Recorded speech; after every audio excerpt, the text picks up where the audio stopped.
नमस्कार दोस्तों, मैं हूं सोनी मेहुल और आज आपके साथ मैं हाजिर हूं फिर एक नया कंटेंट लेकर। आज हम इस वीडियो में बात करने वाले हैं राम और रावण युद्ध व श्री राम के द्वारा रावण का वध करने की कथा।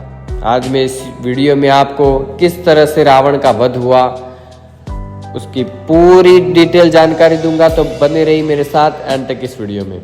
भगवान श्री राम ने लंका पर चढ़ाई करके जब रावण की नगरी पर आक्रमण किया, तब एक एक करके रावण के सभी महान योद्धा, सेनापति, पुत्र, भाई बंधु मारे गए। अंत में केवल रावण ही बचा था, इसलिए वह स्वयंभू रणभूमि में भगवान श्री राम से युद्ध करने गया। वह सभी योद्धाओं में सबसे शक्तिशाली व पराक्रमी था। युद्ध भूमि में पहुंचते ही उसने चारों ओर हाहाकार मचा दिया। उसके बाणों से वानर सेना में चीख पुकार मच गई। जब बाली पुत्र अंगद को उसने परास्त कर दिया, तब श्री राम के छोटे भाई लक्ष्मण उससे युद्ध करने पहुंचे। दोनों के बीच भीषण युद्ध चल ही रहा था कि स्वयं भगवान श्री राम युद्ध भूमि में आ पहुंचे तथा रावण को चुनौती दी। दोनों के बीच रामायण का अंतिम युद्ध शुरू हो गया। जब रावण ने युद्ध भूमि में विभीषण को श्री राम की सहायता करते देखा तो अत्यंत क्रोधित हो गया। उसने विभीषण को कटु वचन कहे तथा उसका वध करने के लिए अत्यंत शक्तिशाली शक्ति अस्त्र का प्रहार किया। विभीषण को बचाने के उद्देश्य से उस शक्ति प्रहार के सामने स्वयं प्रभु श्री राम आ गए तथा घायल हो गए। जब शक्ति के प्रहार से भगवान श्री राम अचेत हो गए, तब विभीषण, हनुमान व सुग्रीव रावण से युद्ध करने के लिए गए। रावण उससे युद्ध कर ही रहा था कि जामवंत ने उन पर अपनी भुजाओं पर प्रहार किया, जिससे रावण मूर्छित होकर अपने रथ पर गिर पड़ा। रावण को मूर्छित देखकर उसका सारथी रावण से प्राण बचाने के लिए उसे युद्ध भूमि से दूर ले गया। जब रावण को चेतना वापस आई, तब स्वयं के रथ को युद्धभूमि से बाहर देखकर अपने सारथी पर क्रोध किया। उसने अपने सारथी को भला बुरा कहा तथा अपने ऊपर युद्धभूमि से भागने का कलंक लगाने का भी भागी बताया। उसने अपने सारथी को तत्काल युद्धभूमि में जाने का आदेश दिया ताकि वो पुनः शत्रु से युद्ध कर सके। रावण के पुनः युद्धभूमि में आने के पश्चात दोनों के बीच भीषण युद्ध शुरू हो गया।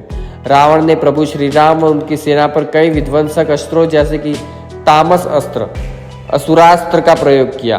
दोनों को ही युद्ध में कई चोटें आई, लेकिन युद्ध समाप्त न हो सका तथा सूर्यास्त हो गया, शंखनाद हो गया तथा युद्ध विराम हो गया। अगले दिन जब युद्ध शुरू होने वाला था, तब भगवान ब्रह्मा ने देवराज इंद्र को भगवान राम की सहायता करने के लिए अपना रथ भेजने को कहा। तब इंद्र ने अपने सारथी मातली को रथ लेकर भगवान श्री राम के पास जाने को कहा। मातली देवराज इंद्र की आज्ञा पाकर श्री राम के पास दिव्य रथ लेकर गए, लेकिन लक्ष्मण ने इसे शत्रु की चाल समझकर संदेह किया।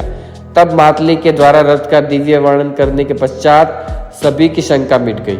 भगवान श्री राम ने देवराज इंद्र व भगवान ब्रह्मा को धन्यवाद कर वो रथ स्वीकार किया। दोनों के बीच भीषण युद्ध शुरू हो गया तथा कई दैवीय अस्त्रों का प्रयोग शुरू किया गया। इसके पश्चात रावण अपना रथ आकाश में ले गया, तो प्रभु श्री राम ने भी मातली को रथ आकाश में ले जाने को कहा। दोनों के बीच अब आकाश में ही भयानक युद्ध होने लगा। अंत में भगवान श्री राम ने अपने तेज बाणों से रावण के सिर काट डाले, लेकिन जितनी बार वो रावण का मस्तक काटते, तभी एक नया मस्तक प्रकट हो जाता, रावण की धड़ से जुड़ जाता। ये देखकर प्रभु श्री राम विचलित हो गए। आकाश मार्ग में यह दृश्य देखकर स्वयं विभीषण आकाश मार्ग से श्री राम के रथ के पास गए तथा उन्हें रावण की मृत्यु का रहस्य बताया।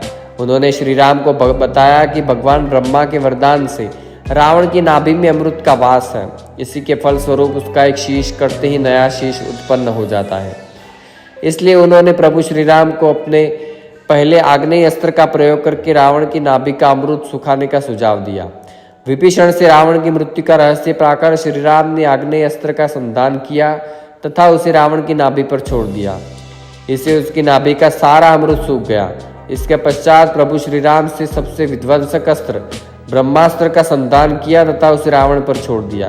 ब्रह्मास्त्र के प्रहार से रावण जोर जोर से जय श्री राम का चित्कार करता हुआ भूमि पर रथ सहित गिर गया। इस प्रकार अंत में भगवान श्री राम ने रावण का अंत कर डाला व युद्ध समाप्त हो गया।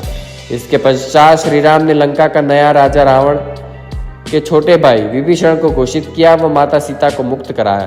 अंत में वे अपने भाई व पत्नी के साथ पुनः अयोध्या लौट गए। तो दोस्तों, इस वीडियो में बात की भगवान राम और रावण के युद्ध के बारे में। मुझे उम्मीद है वीडियो पसंद आया होगा। लाइक, शेयर, सब्सक्राइब करें। मिलते हैं नए वीडियो के साथ। धन्यवाद।